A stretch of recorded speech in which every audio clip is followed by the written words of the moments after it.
오늘 주시는 하나님의 말씀은 마태복음 27장 11절에서 26절까지 말씀입니다. 마태복음 27장 11절에서 26절까지 말씀, 우리 목소리를 맞추고 마음을 합하여서 함께 주님의 말씀 읽겠습니다. 예수께서 총독 앞에 서시니 총독이 예수께 물었다. 당신이 유대인의 왕이요? 그러나 예수께서는 당신이 그렇게 말하고 있소 하고 말씀하셨다. 예수께서는 대제사장들과 장로들이 고발하는 말에는 아무 대답도 하지 않으셨다. 그때 빌라도가 예수께 말하였다. 사람들이 저렇게 여러 가지로 당신에게 불리한 증언을 하는데 들리지 않소? 예수께서 한마디도 단 한 가지 고발에도 대답하지 않으시니 총독이 매우 이상히 여겼다. 명절 때마다 총독이 무리가 원하는 죄수 하나를 놓아주는 관례가 있었다. 그런데 그때 예수 바라바라고 하는 소문난 죄수가 있었다. 무리가 모였을 때 빌라도가 그들에게 말하였다. 여러분은 내가 누구를 놓아주기를 바라오? 바라바 예수요, 그리스도라고 하는 예수요. 빌라도는 그들이 시기하여 예수를 넘겨주었음을 알았던 것이다. 빌라도가 재판석에 앉아 있을 때 그의 아내가 사람을 보내어 말을 전하였다. 당신은 그 옳은 사람에게 아무 관여도 하지 마세요. 지난밤 꿈에 내가 그 사람 때문에 몹시 괴로웠어요. 그러나 대제사장들과 장로들은 무리를 구슬려서 바라바를 놓아달라고 하고 예수를 죽이라고 요청하게 하였다. 총독이 그들에게 물었다. 이 두 사람 가운데서 누구를 놓아주기를 바라오? 그들이 말하였다. 바라바요. 그때 빌라도가 그들에게 말하였다. 그러면 그리스도라고 하는 예수는 나더러 어떻게 하라는 거요? 그들이 모두 말하였다. 그를 십자가에 못 박으시오. 빌라도가 말하였다. 정말 이 사람이 무슨 나쁜 일을 하였소? 사람들이 더욱 큰 소리로 외쳤다. 십자가에 못 박으시오. 빌라도는 자기로서는 어쩌할 도리가 없다는 것과 또 밀란이 일어나려는 것을 보고 물을 가져다가 무리 앞에서 손을 씻고 말하였다. 나는 이 사람의 피에 대하여 책임이 없으니 여러분이 알아서 하시오. 그러자 온 백성이 대답하였다. 그 사람의 피를 우리와 우리 자손에게 돌리시오. 그래서 빌라도는 그들에게 바라바는 놓아주고 예수는 채찍질한 뒤에 십자가에 처형하라고 넘겨주었다. 아멘. 말씀을 통해 주시는 은혜를 삼하면서 함께 묵상하시겠습니다.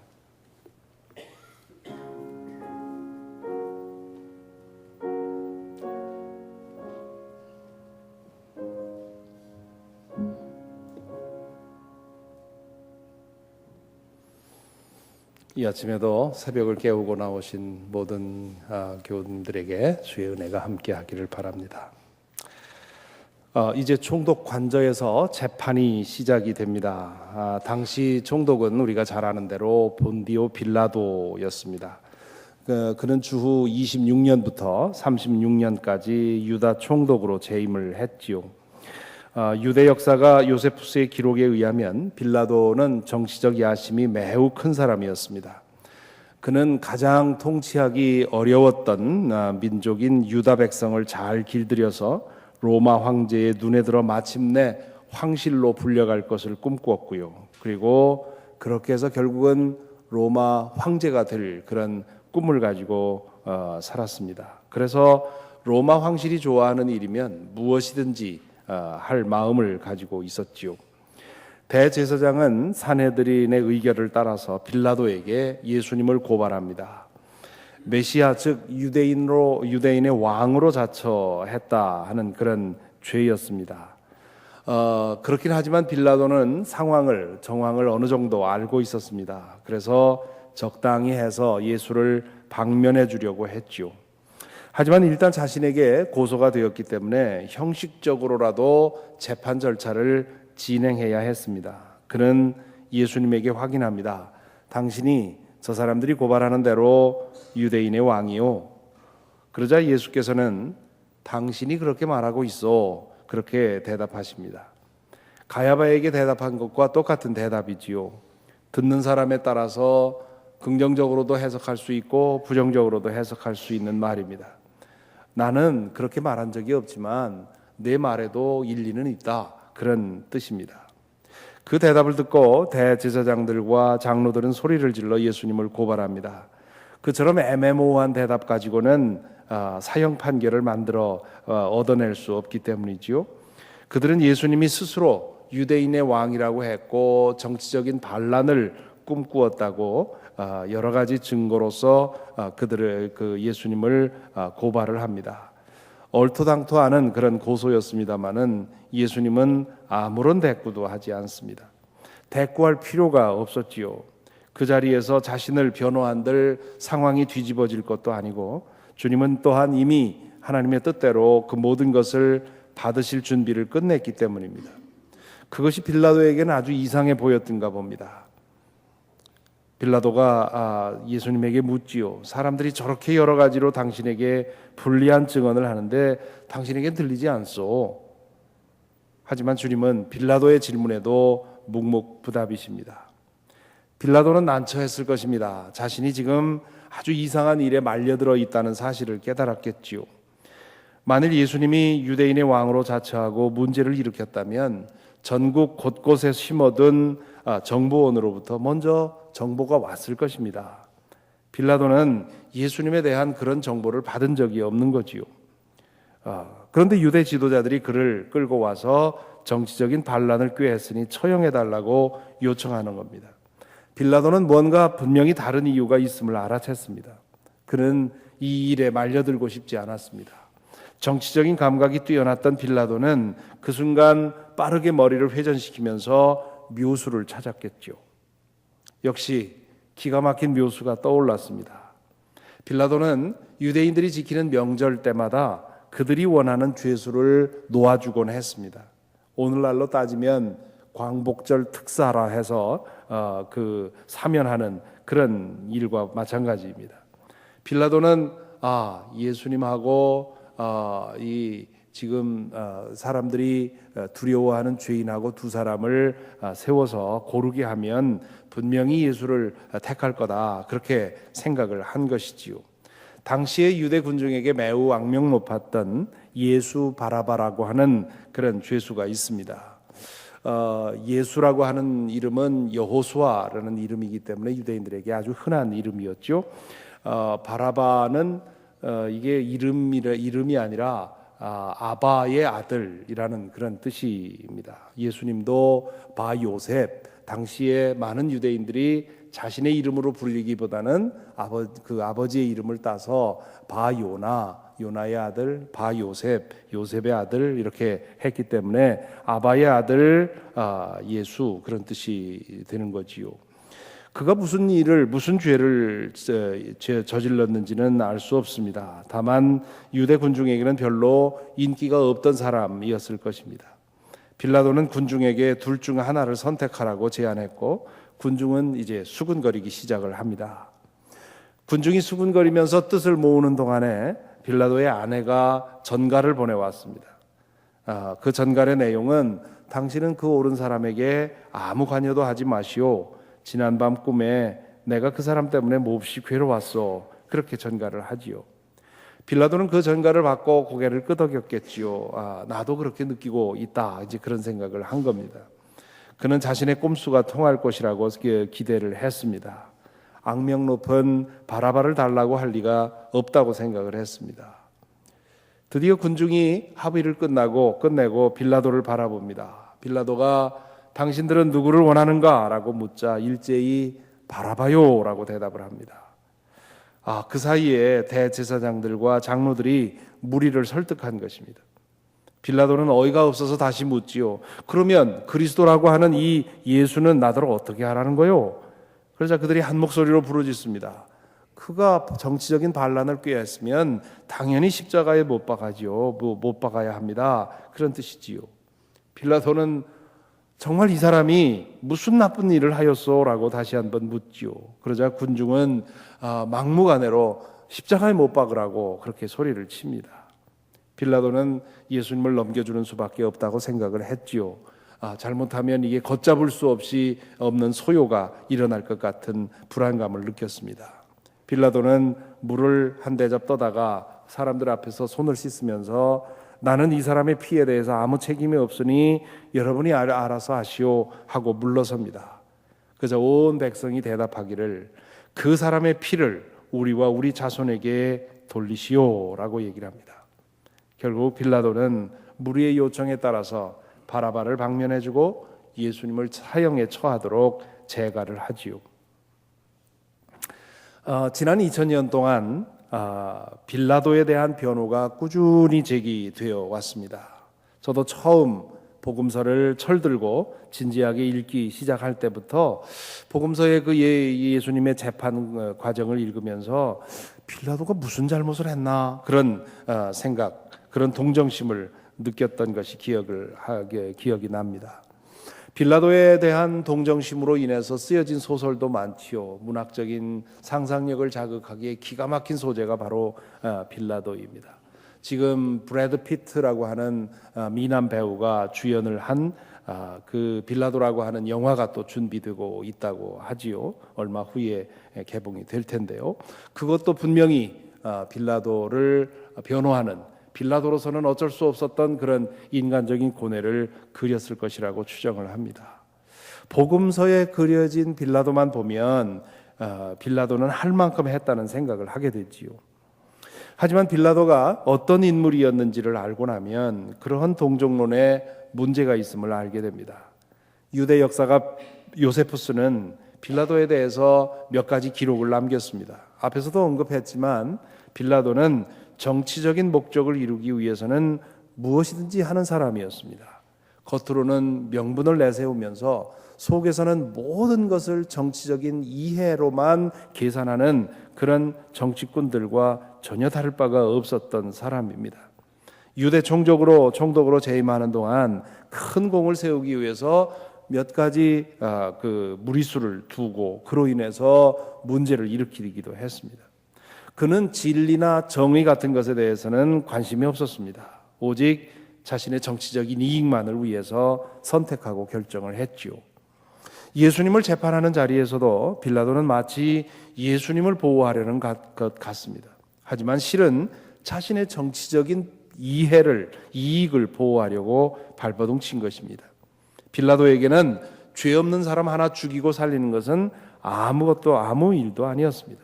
그에게는 밀란이 일어나서 로마 황실에 자신의 무능이 알려지는 것이 더 신경 쓰이는 일이었습니다.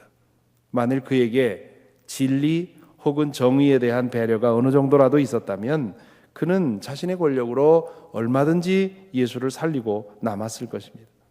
그는 자신에게 불리한 일을 만들지 않기 위해서 자신의 힘으로 할 수 있는 일이 엄연히 있음에도 불구하고 하지 않았던 것입니다. 정의와 불의, 진실과 거짓 사이에서 아무 일도 하지 않는 것이 때로는 큰 죄가 된다는 사실을 오늘 여기서 보게 됩니다. 그는 물로 손을 씻으면서 나는 이 사람의 죄에 아무런 책임이 없어 그렇게 선언을 했지요. 하지만 그렇다고 해서 죄가 없어지는 것은 아닙니다. 오히려 이렇게 말하고 이렇게 행동했다는 것이 그 마음에 양심의 거리낌이 있었다는 얘기지요. 자신의 권력으로 능히 할 수 있는 일을 자신에게 해가 미칠까 봐 염려해서 아무 일도 하지 않고 물러서는 것, 그것이 자신에게 꺼려졌기 때문에 이런 행동을 한 것이지요. 빌라도의 이야기를 생각하며 우리 자신을 돌아봅니다. 우리도 얼마나 자주 빌라도처럼 행동을 하는지요. 선과 악, 진실과 거짓, 의와 불의 사이에서 침묵하기도 하고 모른 채 하기도 합니다. 우리의 양심은 무슨 일이라도 하라고 소리치는데 우리는 못 들은 척하면서 외면을 하지요. 공연한 일에 연루되지 않으려고, 시간과 정력을 쓸데없는 일에 허비하지 않으려고, 다른 사람의 일로 해 입지 않으려고, 그와 같은 침묵과 외면으로 인해서 악은 더욱 번성하고 불의가 활개를 칩니다. 빌라도는 2000년 전에 살았던 한 사람이 아닙니다. 하루에도 몇 번씩 우리는 빌라도가 될 그런 위험에 처하게 됩니다. 빌라도에 대한 동정론이 왜 이렇게 사람들에게 인기를 끄는지 알 것 같지 않습니까? 그것은 빌라도를 옹호하고 동정하는 것이 아니라 우리 자신을 변호하려고 하는 그런 은밀한 계책입니다. 우리의 침묵과 외면에 나름대로 이유가 있었다고 변호하고 싶어서 빌라도를 변호하는 것입니다. 우리는 이토록 연약하고 그리고 교활한 죄성에 물들어 있습니다. 우리 안에 있는 빌라도를 인정하고 주님께 도움을 구하지 않으면 우리는 이 죄의 올무에서 벗어날 수가 없습니다. 주님께서 우리를 도우시고 인도하실 때 우리는 나의 이익을 위해서가 아니라 하나님의 진리를 위해서 말하고 행동할 용기를 얻게 될 것입니다. 빌라도가 막판에 손을 씻으면서 나는 이 사람의 피에 책임이 없으니 여러분이 알아서 하시오라고 말했을 때 백성들은 그 사람의 피를 우리와 우리 자손에게 돌리시오라고 대답을 합니다. 그들은 이 말이 무슨 뜻인지, 얼마나 심각한 말을 하고 있는지 전혀 감도 잡지 못하고 있습니다. 때로 감정적으로 격화가 되면 이렇게 망발을 하는 경우가 있지요. 천벌은 내가 받을게, 걱정 마, 뭐 이런 얘기를 합니다. 그 말이 얼마나 무서운 말인지 생각하지 않을 때가 많습니다. 당장의 눈앞에 있는 목적을 이루기 위해서 망발을 하는 것이지요. 지금 백성은 군중 심리에 매몰되어서 감당할 수 없는 말을 내뱉고 있는 것입니다. 어떤 역사적인 사건을 하나님의 심판이라고 규정하는 것은 참 위험한 일입니다. 우리가 하나님의 마음을 다 알 수 없기 때문입니다. 그렇기 때문에 우리가 하나님을 대신해서 심판의 자리에 서려고 해서도 안 되고요. 또 어떤 사건, 큰 역사적인 사건이든 어느 한 사람에게 일어난 사건이든 어떤 사건을 두고 하나님의 심판이라고 함부로 단정해서는 안 됩니다. 그런데 참 우리 기독교인들이 참 그러기를 좋아합니다. 어떤 역사적인 그런 큰 재앙이 나면 그런 것을 하나님의 심판이라고 해석하려고 하고요. 또 어떤 사람에게 그 큰 병이 생기거나 혹은 사고를 만나게 되면 하나님이 심판하셨다고 그렇게 단정을 하는 그런 습성이 있습니다. 아주 위험한 일입니다. 그래서는 안 되는 일이고요. 매우 조심해야 됩니다. 그러나 동시에 우리는 하나님께서 역사 속에서 심판을 해 가신다는 사실도 부정해서는 안 됩니다. 하나님의 궁극적인 심판, 마지막 심판은 마지막 심판의 자리에서 이루어지겠지만, 그러나 역사 속에서도 하나님이 아무 일도 하지 않는 것이 아니라 시시때때로 이런저런 방법으로 심판한다는 사실도 우리는 열어놓아야 합니다. 다만 다른 사람에게 일어난 일을 그렇게 판단하지 말고 나에게 일어나는 일들을 두고 혹시 이것이 하나님이 나를 훈련시키시는 것 아닌가, 혹은 내가 무엇인가 잘못해서 내가 나를 징계하시는 것은 아닌가, 나 스스로를 두고 생각해 봐야 되겠지요. 초대교회는 주후 70년에 예루살렘이 로마군에 의해서 함락되었을 때 그것을 하나님의 심판으로 해석을 했지요. 예수님도 그런 암시를 하신 적이 있습니다. 주후 66년부터 5년 동안 예루살렘의 주민들이 로마군에 포위된 채 말로 다 표현할 수 없는 어마어마한 고통을 5년 동안 당하게 되었습니다. 그리고 마침내 70년에 예루살렘 성이 함락되었을 때 그때는 정말 참혹하게 그들이 살육을 당하게 되었습니다. 그것이 빌라도 앞에서 한 망발이 실현된 그런 하나님의 심판이라고 본다면 참으로 몸서리 쳐지는 일입니다. 죄와 벌에 대한 농담은 함부로도 해서는 안 되는 일 중에 하나입니다. 지난 2000년 동안 기독교인들은 유대인들에 대한 증오심을 당연한 것으로 여기고 행동할 때가 많았지요. 특별히 기독교가 강자가 될 때마다 유대인들을 우리 주님을 죽게 한 백성이라는 그런 비난과 함께 소외시키고 억압했고 또 박해를 했습니다. 25절에 기록된 말씀을 왜곡해서 유대인들을 박해하는 것은 당연하다고 가르치는 경우도 있었습니다. 히틀러의 나치 정부가 행했던 유대인 대학살도 기독교인들의 마음에 잠재되어 있던 이 유대인들에 대한 증오심이 없으면 불가능했습니다. 2000년이 지났는데도 아직도 유대인들의 자손들이 메시아를 죽인 죄의 올무에서 벗어날 수 없다는 사실이 참으로 놀랍습니다. 유대인들이 주님을 죽게 함으로써 받았어야 할 벌이 있다면 이미 수백 배, 수천 배 받았다고 보아야 합니다. 오래전 이사야가 바벨론으로 포로로 잡혀갔던 유다 백성에게 이렇게 하나님이 이런 말씀을 주시지요. 너희는 위로하여라. 나의 백성을 위로하여라. 너희의 하나님께서 말씀하신다. 예루살렘 주민을 격려하고 그들에게 일려주어라. 이제 복역 기간이 끝나고 죄에 대한 형벌도 다 받고 지은 죄에 비하여 갑절의 벌을 주님에게서 받았다고 외쳐라. 70여 년 동안의 노예살이, 포로 생활이 이미 충분히 조상들의 그 죄에 대해서 벌을 받고도 남았다고 외치면서 이 유다 백성을 위로하라 하는 것이 하나님이 이스라엘 백성에게 주신 그런 메시지였습니다. 일반적으로 유대인들에 대한 다른 민족의 인식이 긍정적인 경우가 거의 없지요. 그 원인은 여러 가지가 있을 것입니다. 그건 기독교가 시작되기 이전에 이미 기독교 이전에 헬라인들이 혹은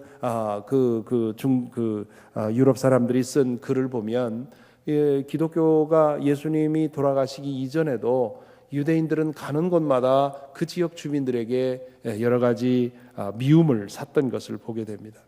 그 원인이 한두 가지가 아니지요. 그들의 탁월함에 대한 시기심도 있고요. 특별히 강한 민족적인 자부심에 대한 거부감도 있는 것 같습니다. 제가 과거에 살던 뉴저지의 동네에는 회당 학교가 있었는데요. 그래서 점심시간만 되면 거기 있는 학생들이 이제 그들 특유의 제복을 입고 하얀 와이셔츠에 검은 바지를 입고 이제 335 식사를 하러 주변 식당으로 오고 가는데요. 이런저런 경우를 통해 그 계기에 그들과 마주칠 경우도 있고 지나갈 때도 있고 같은 장소에 같이 있을 때도 있는데 전혀 우리의 존재를 무시합니다. 아무도 없는 것처럼 자신들만의 세계 속에 있는 사람들처럼 우리의 존재가 전혀 인정되지 않는, 눈을 맞추면서 하이하지도 않고요. 특별히 보수적일수록 더욱 그렇지요. 그래서 그때 경험을 통해서 저 사람들이 얼마나 소외와 피해를 입었으면 저렇게 행동을 할까도 싶었고, 또 다른 한편으로는 이게 다른 민족을 무시하는 행동 아닌가 그런 생각도 하게 되었고요. 참 유대인들은 독특한 민족인 것은 분명합니다. 그 이유를 한 가지로 설명할 수가 없겠지요. 유대인들이 그렇게 뛰어난 이유 중에 하나가 수천 년 동안 머리 쓰는 것 외에는 다른 자산이 없기 때문에 그렇게 탁월해졌다고 설명하는 사람도 있습니다. 또 어떤 사람들은 유대인들에게 겪은 그런 경험 때문에 유대인들을 멀리하는 혹은 부정적인 생각을 가진 사람들도 있습니다. 그런 것들은 다 이해할 수 있습니다. 사람들은 다 자기 경험에 따라서 판단하는 거니까요. 그러나 이제는 적어도 우리 주님을 죽게 한 사람들이라는 생각 때문에 그 후손들까지도 미워하는 그 굴레는 이제는 내려놓아야 합니다. 지금도 유대인들은 이 반유대주의, 엔티세미티즘을 벗기 위해서 얼마나 애를 쓰는지 모릅니다. 유명한 대학들의 어마어마한 연구비를 지원을 해서 이 왜 반유대적 감정이 생겼는지에 대한 그 연구를 끊임없이 하게 만들고 그에 관한 문서들을 한없이 늘려가고 있습니다. 이런 노력을 통해서 어떻게든 이걸 벗어나려고 노력을 하지요. 그들의 그 발버둥을 치는 모습을 보면 안쓰럽기도 합니다. 혹시 오늘 이 자리에 있는 분들 가운데도 혹시나 예수 그리스도를 죽게 한 유대인들, 그들의 후손들은 벌받아 마땅하고 미움받아 마땅하다 혹은 심판받아 마땅하다고 하는 그런 생각이 조금이라도 있었다면 오늘 이 자리에서 내려놓고 우리가 유대인들을 대할 때 중국인을 대하는 거나 인디언을 대하는 거나 혹은 영국 사람을 대하는 거나 똑같은 방식으로 똑같은 태도로 대하는 것이 옳다고 하는, 오히려 이사야 선지자를 통해서 주님께서 말씀하신 것처럼 저 백성을 위로하라 하는 그런 말씀 기억하면서 그렇게 보아야 한다고 하는 것. 오늘 이 빌라도 앞에서 이 유대 백성들이 행한 그 일을 놓고 이들은 이 벌을 받아 마땅하다 하는 그런 단정적인 생각 내려놓을 수 있게 되기를 바랍니다. 그것도 주님께서 오늘의 말씀을 통해서 우리에게 기대하시는 일이라고 믿습니다. 찬송과 함께 부르겠습니다. 278장입니다.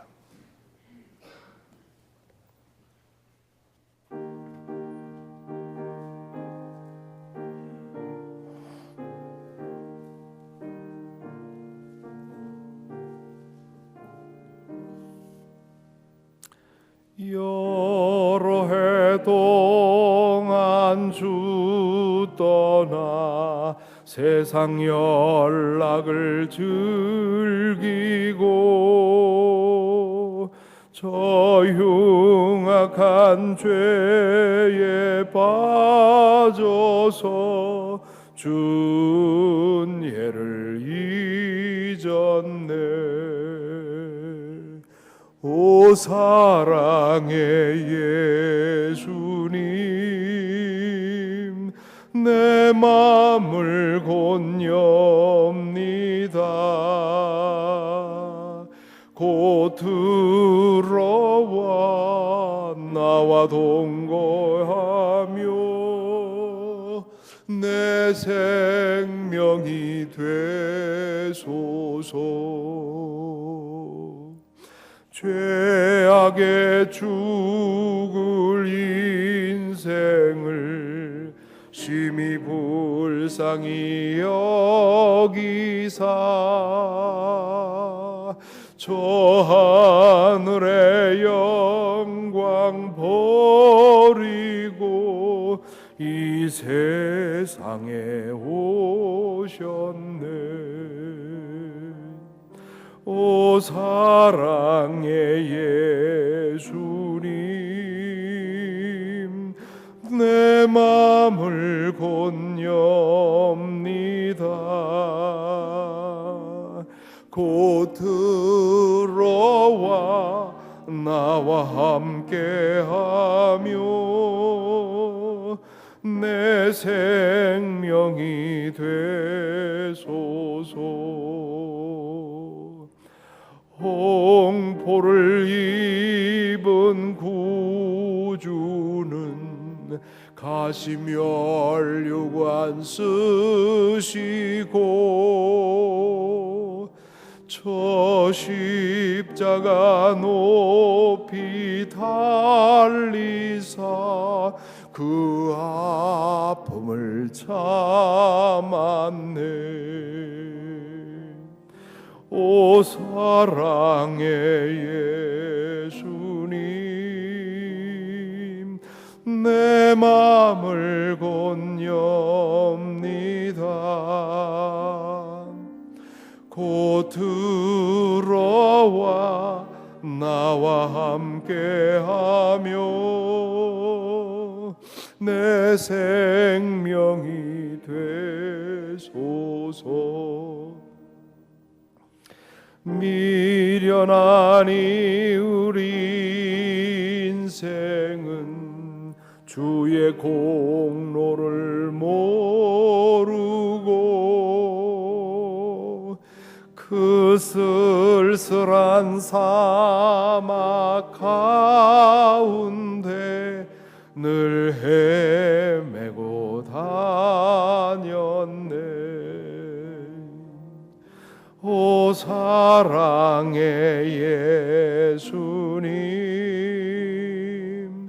내 맘을 곧엽니다. 곧 들어와 나와 함께하며 내 생명이 되소서.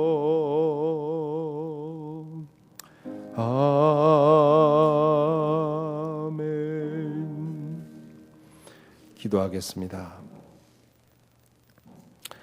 오늘 말씀을 잠시 묵상하십시다.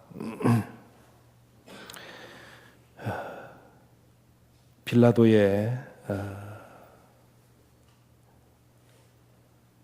선택과 빌라도의 결정을 생각을 합니다. 그가 이 곤란한 문제에서 빠져나가려고 했지만 그러나 빠져나가지 못했습니다.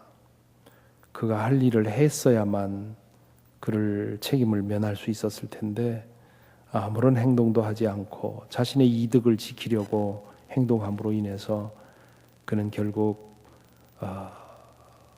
세상이 끝날까지 예수를 죽게 한 그런 범죄자로 기억이 되게 되었습니다. 우리가 살아가면서 빌라도와 같은 그런 입장에 처할 때가 얼마나 많은지요. 그런 입장에 처할 때 이러지도 저러지도 못할 때 과연 우리의 이익과 우리의 편안을 편리를 희생하면서 정의 편에 진리 편에 선한 편에 우리는 설 용의가 있는지요. 오늘날 우리 사회가 이렇게 된 것은 악을 행하는 사람들이 많기 때문이라기보다는 그런 악을 행하는 사람들 사이에 침묵하는 사람이 많기 때문에 그런 걸지도 모릅니다. 우리가 선과 악, 의와 불의가 만나서 함께 싸우고 있을 때 과연 침묵하고 외면하고 묵인하고 돌아서겠습니까? 아니면 사랑으로 그 문제를 해결하기 위해 우리에게 주어진 일을 할 수 있겠습니까? 작은 일부터 큰 일까지 내 시간과 내 물질과 내 에너지를 헛되게 사용하고 싶지 않아서 그저 내 이익만을 위해서 늘 생각하는 그런 습성이 우리에게도 있지 않습니까? 무엇을 선택하고 무엇을 생각하든 이것이 나에게 어떻게 이익이 될 것인가 그런 생각, 그런 것을 주로 따지고 있는 것 아닙니까? 그렇다면 우리는 언제든지 빌라도와 같은 잘못을 범할 수가 있습니다. 우리의 선택의 기준은 나에게 어떻게 유익이 되느냐가 아니라 어떤 것을 주님께서 원하실까? 어떤 것이 바른 일일까? 어떤 것이 의로운 일일까? 그것을 생각해 보아야 할 것입니다. 오늘 하루도 우리가 살아가면서 여러 가지 선택과 판단을 해야 하는데 그때마다 주님을 생각하게 하시고 진리를 생각하게 하시고 옳은 것을 생각할 수 있도록 인도해 주셔서 오늘 또 바른 선택하며 살게 하시고 오늘 또 빌라도의 자리에 서지 않게 해주시기를 구해야 되겠습니다. 이 시간 함께 소리를 내서 통성으로 기도할 때 우리의 믿음이 그러한 빌라도의 자리에 서지 않게 되도록 해주시기를 구하는 기도를 드리십시다. 기도하겠습니다. 아버지 하나님, 이 아침에 저희들 깨워주셔서 주님의 말씀 읽게 하시고 묵상하게 하시고 주님 우리를 돌아볼 수 있도록 인도해 주신 것 감사합니다.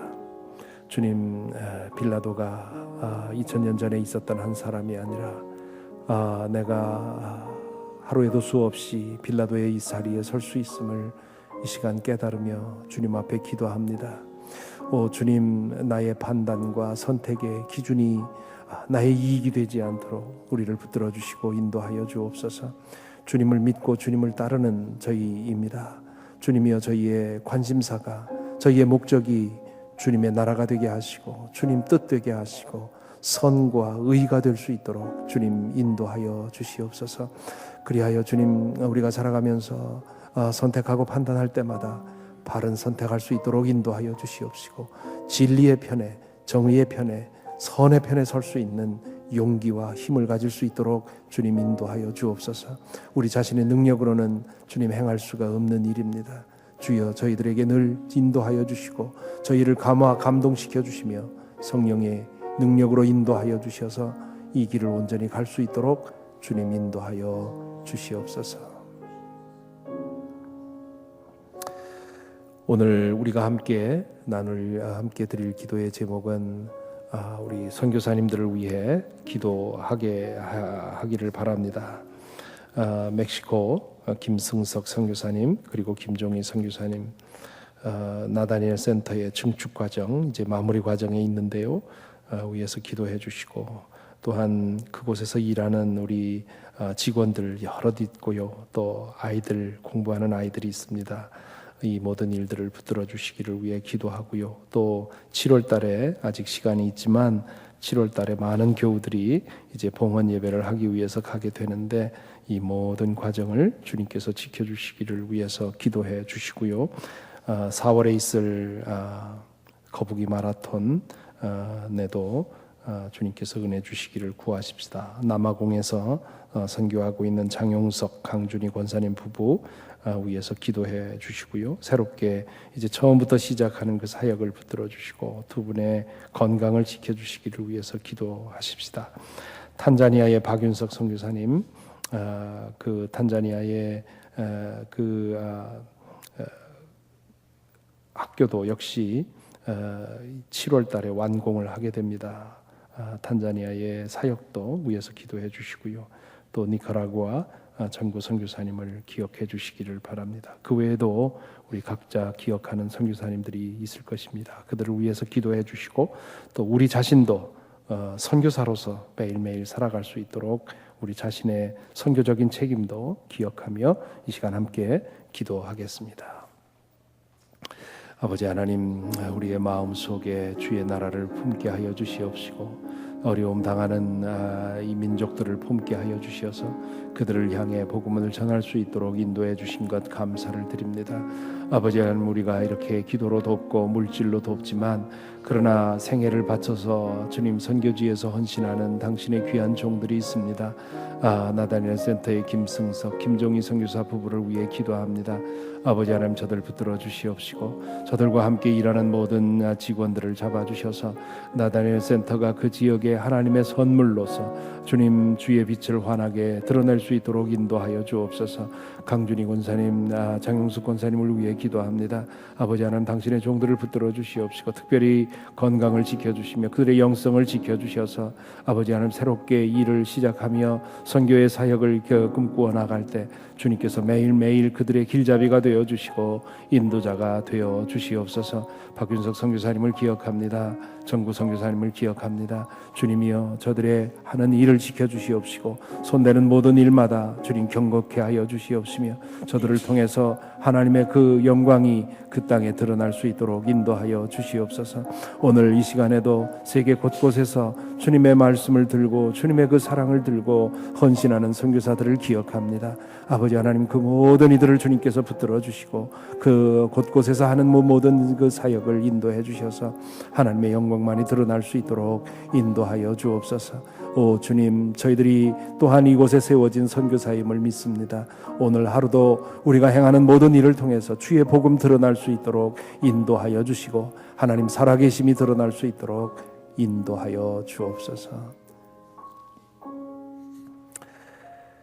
아버지 하나님, 이 아침에 빌라도의 이야기를 통해서 저희 자신을 돌아보았습니다. 주님, 이 세상 모든 사람들이 이제는 다른 것 아니라 그저 자신에게 이득이 되는 것, 자신에게 이익이 되는 것만을 찾아 그것만을 기준으로 선택하고 판단하는 그런 시대에 와 있습니다. 오 주님, 이 상황을 주님 변화시켜야 하는데 먼저 우리를 붙들어 주시옵시고 저희가 먼저 우리의 판단, 우리의 선택, 우리의 결정이 우리의 이익만을 계산하며 결정하는 그런 일이 없도록 우리를 붙들어 주시옵소서. 우리의 과제, 우리의 목표는 하나님의 뜻을 이루는 것, 주님의 뜻을 이루는 것, 주님의 뜻을 따르는 것이 될 수 있도록 인도해 주셔서 그것 때문에 나의 이익을 포기해야 할 때 과감히 포기하는 저희들 될 수 있도록 인도하셔서 하나님의 뜻이 먼저 우리를 통해서 이루어지게 하여 주시옵시고 모든 것을 이익만으로 계산하는 이 세상에서 우리가 이방인으로 살아가기에 부족함이 없도록 주님께서 늘 능력 주시고 인도하여 주시옵소서. 이 아침에도 저희들의 기도를 들어주시고 또한 저희들에게 주님의 말씀을 또한 들려주실 줄로 믿습니다. 우리의 기도의 자리를 축복해 주셔서 주님과 더 깊이 만나는 자리가 되게 하여 주시옵시고, 그 능력으로 오늘 하루도 주님과 함께 동행하며 주님의 그 생명을 맛보며 살아가는 하루가 될 수 있도록 인도하여 주옵소서. 예수 그리스도 이름으로 기도하옵나이다. 아멘.